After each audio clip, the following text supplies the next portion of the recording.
en la comunidad de Santa Elena, de una comunidad cercana a nuestra provincia, que pertenece incluso al municipio de Santa Cruz, y es que tienen carencias, doctor, de falta de agua.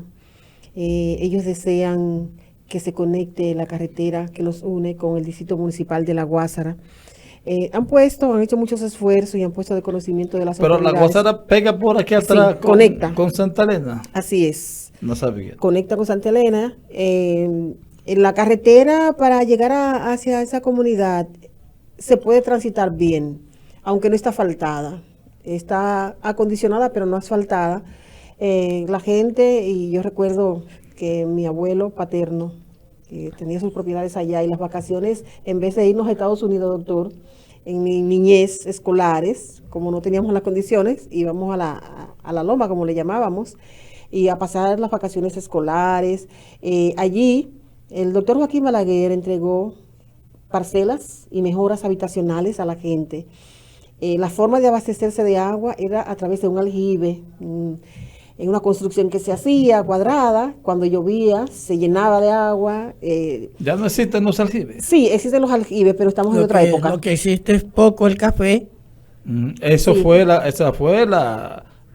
los motivo por aljibes el era cual- para lavar, básicamente. Sí. Para lavar y para el uso almacenar agua. y para el uso de las Y personas, eso, porque nunca funcionó Elma. el acueducto que se construyó. Emma, ¿y cómo se llama esa explanada que Los construyen? glaces, que es donde se expone el café al café, sol, sí. luego de la molienda, ¿Cómo se llama? glace. Glace. Y nosotros recordamos que con una latita, doctor, con una soguita, le tirábamos al aljibe y esa agua se utilizaba para bañarse, para lavar la Para ropa, todo. para todo, pero que tiene un acueducto dentro de la construcción. Y las personas que habitan en Santa Elena en los últimos meses han hecho grandes esfuerzos, han conectado incluso con el propio director del INAPA, que ha mandado representación a la comunidad para ver cómo se habilita el acueducto, que está la infraestructura, doctor. Lo que hace falta es 2 bombas para extraer el agua, para impulsar el agua al acueducto que tenía la comunidad, y que en un momento determinado gobiernos anteriores se trajeron a INAPA, Barahona, y están aquí. Entonces, es la disposición de las autoridades, el querer. Y estarán buenas. Bueno, si no es tan buena y hay que hacer el esfuerzo porque las personas que habitan allí puedan tener su agua por tubería, doctor, porque quizás lo incómodo es construir el acueducto en sí, pero si ya la plataforma está hecha. Pero hay que ver, Emma, como hace muchos años, hay que ver en qué condiciones físicas se encuentra ese acueducto. Debo decirte, una inspección que debe hacerlo INAPA. Y que se ha hecho, y que incluso han recibido comisiones de INAPA, los comunitarios. También en un momento determinado asignaron a la Comisión de Desarrollo Provincial, que tú sabes, Joaquín, que hay unos aportes ahí, doctor, que para cuestiones comunitarias funcionan. E incluso han visitado a la comunidad y han prometido, incluso en el último momento hablaron de ver cómo colocaban una especie de tinaco para ir abasteciendo hasta que se solucione por fin la situación, y han dejado esperando a los comunitarios. ¿Cuántos votos tiene? Ayudan a ganar. Lo que pasa, Emma, es que ya hay muchos que, ayudan a ganar. aunque residen, creo que ya hay un colegio electoral, porque muchos que residen allá vienen, votan aquí. Pero se suman al municipio cabecera. Pero claro, tiene uno. Y tengo la información, doctor. Yo digo cuántos votos porque depende de eso, doctor, porque pero llega un momento que las políticas públicas se condicionan por resultados electorales, y no creo que debería ser así. Tomando en cuenta que esa región tiene un potencial incluso para el turismo, y que es una montaña que embellece nuestra propia ciudad. Entonces, si hay una infraestructura ahí, que la vean, que hagan el diagnóstico correspondiente. Y que los comunitarios han logrado que se sientan allá las autoridades, doctor, incluso el propio director de INAPA. Bueno, que nos llame el amigo Elson Peña de INAPA para ver si hay un proyecto, si es viable. Parecería que ese acueducto no puede ser por gravedad, porque si van a necesitar bombas es porque hay alguna dificultad ahí. Sí, porque el río que tiene Santa Elena, que está en la comunidad de las Mercedes, la sección de las Mercedes, está en una parte baja, que obligatoriamente para llegar a Santa Elena, a la Elba, a otras poblaciones, a Mundito, tiene que ser que se impulse el agua, que sea con presión. Pero también ellos han planteado alternativas de colocar tanques, tinacos, Hay muchas de la forma que sea que la gente pueda tener agua. Hay muchas formas en hidráulica de hacer que el agua suba. Yo no soy un experto en eso, pero la historia nos dice que sin tener bombas, los antiguos lograban maravillas de ingeniería hidráulica. Hoy hemos acomodado tanto las cosas que no pensamos en opciones poco convencionales, pero también está el costo, porque si es una bomba va a tener un costo de operación, y aquí en el país muchas veces cuando se daña una bomba, la que sea, se dura tanto tiempo en reponerla que se convierte en una dificultad, pero soluciones hay, claro que sí, tienen doctor. costo económico, pero las hay. Claro que sí, y si hay comunidades que quieren mantenerse, incluso como usted refería, turísticamente, doctor, que una persona decida tener una propiedad y tener una casa y el fin de semana quiere salir del ruido de la ciudad y se traslada a Santa Elena, por ejemplo. Pero no hay agua en Santa Elena. Es que no hay agua, Joaquín, Sí, no hay sí. agua. Y hay un tramo también que conecta a la Guásara que podría servir el mismo tema turístico, doctor, que tú entres por Santa Elena y dé la vuelta y venga por la Guásara, que se pueda habilitar ese tramo.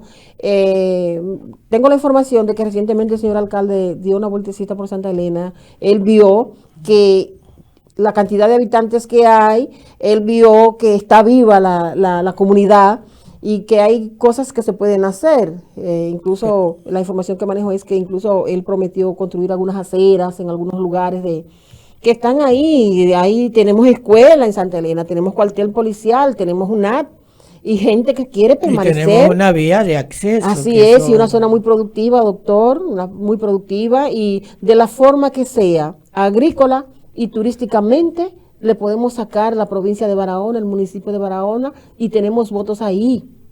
Ahí hay votos en Santa Elena. Entonces, dentro de las cosas que se están promoviendo en la provincia, yo creo que sería importante y que, repito, ellos han logrado que las autoridades conozcan la situación, es solucionar.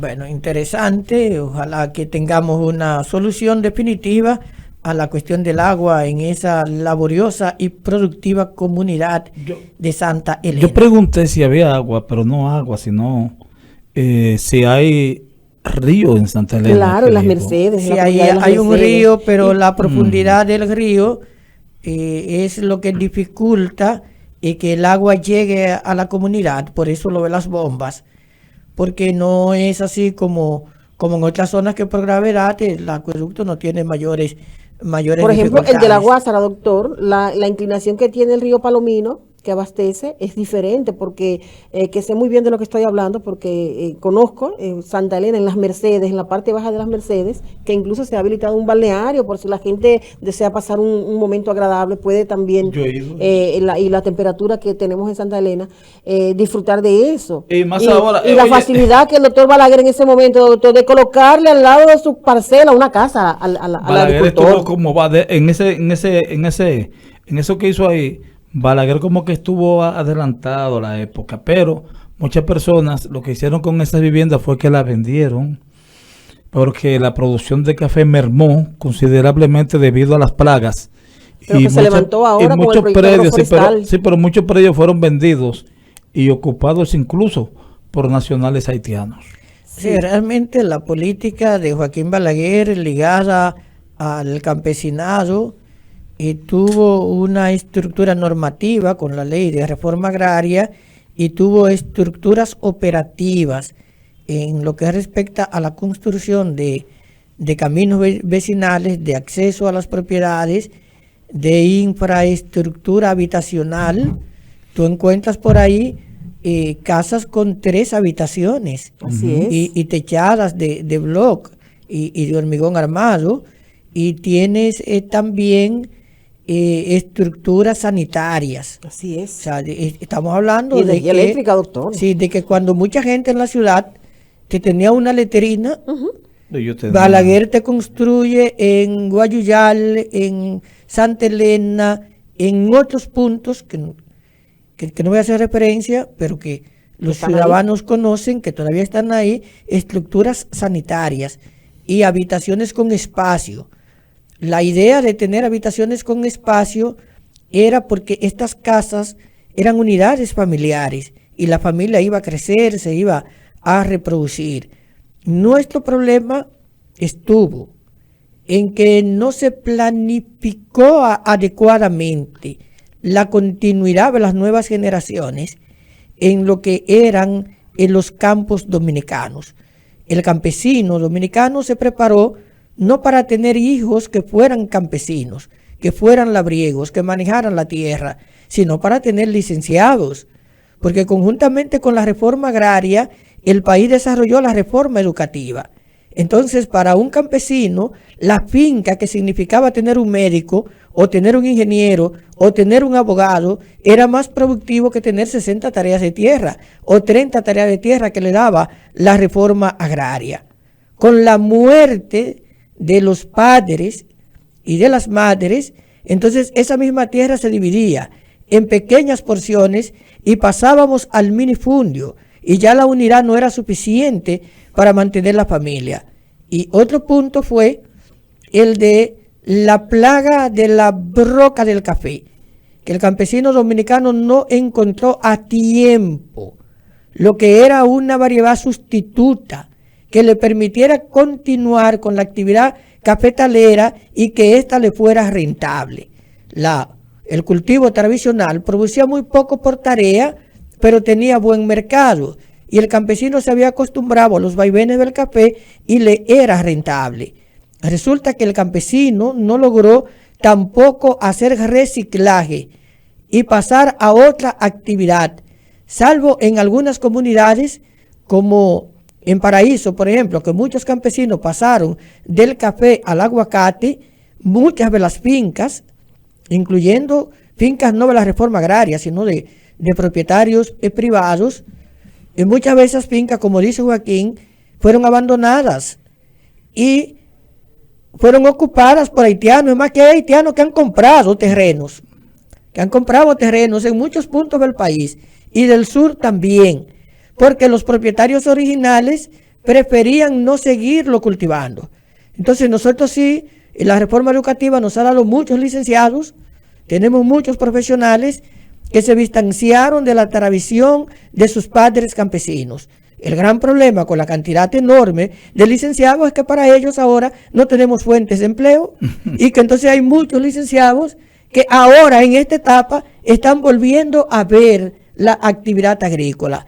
Y para eso, en los gobiernos, los últimos gobiernos, tanto el de Danilo Medina como el de Luis Abinader, hay que reconocer que Leonel Fernández no se preocupó tanto por el campo. Para él las grandes prioridades eran las urbes, pero Danilo Medina y Luis Abinader han manifestado una preocupación porque a los campesinos les llegue crédito, le lleguen variedades, le lleguen semillas, y tenemos una alta capacidad como para votar a los hombres y a las mujeres que quieren volver al campo y trabajar en el campo de insumos agrícolas. La visita sorpresa que implementó Danilo, sí, doctor, que el presidente Luis Abinader hemos visto como otra modalidad, pero que es lo mismo. Sí, pero hay que reconocer que estos dos gobernantes han tomado el campo como un referente para la seguridad alimentaria. Ahora, doctor, en Salle Loma se dan unos ñamecitos. Se dan ñames. De todo. Usted lo ve en la carretera ahí. Y una parte que se llama la Loma Fría, y doctor. Ahí es guineos, de todo. Son muy dulces los guineos.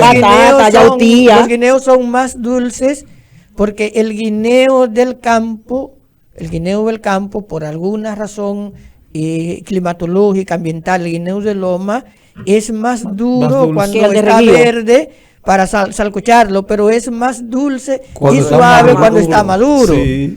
Y eso, pues, yo pienso que justifica mantener.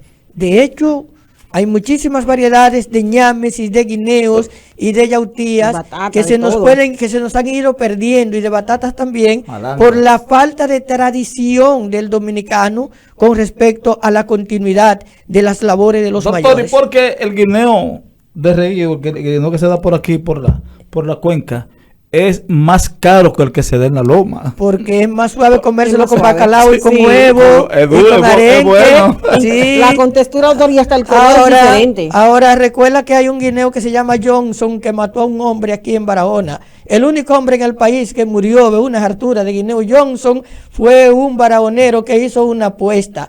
Él ganaba siempre las apuestas cuando tenía 30 y 40 años. Y metido en más de 60, se puso en una apuesta de comer guineo Johnson. Se los comió y ganó, pero no resistió. El guineo Johnson. La llenura, doctor. Sí. De manera, amigos, que con guineo y sin guineo, mañana nos vemos acá. Pasen buenas tardes.